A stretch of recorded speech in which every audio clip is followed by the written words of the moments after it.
In 1999, Brian Houston found out his father Frank had molested a 7-year-old boy.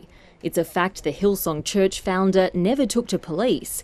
He now stands charged with concealing it. Today, Mr Houston's barrister told a Sydney court he had a reasonable excuse. That was because the victim didn't want police to know. He was determined that nobody should find out about this, he said. He didn't want it exposed, didn't want it investigated. But that victim, now a man in his 50s, said he had been the one following orders.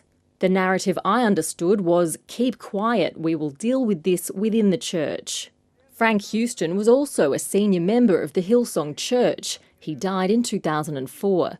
Brett Sengstock claims Frank Houston called him repeatedly, asking for forgiveness, and after a meeting at a McDonald's, offered to pay him $10,000. It was for my silence, I've got no doubt at all.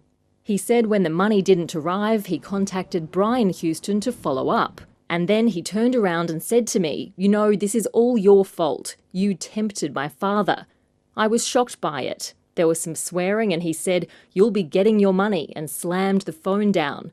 Several weeks later, a cheque turned up. The magistrate was told that the matter was kept out of the so-called secular courts and instead dealt with by the church internally. In 1999, senior members of the Australian Assemblies of God withdrew Frank Houston's credentials and directed him to get counselling. Brian Houston stepped down as a Hillsong director in January and claims he was squeezed out as a result of the criminal charge. Ruby Cornish, ABC News, Sydney.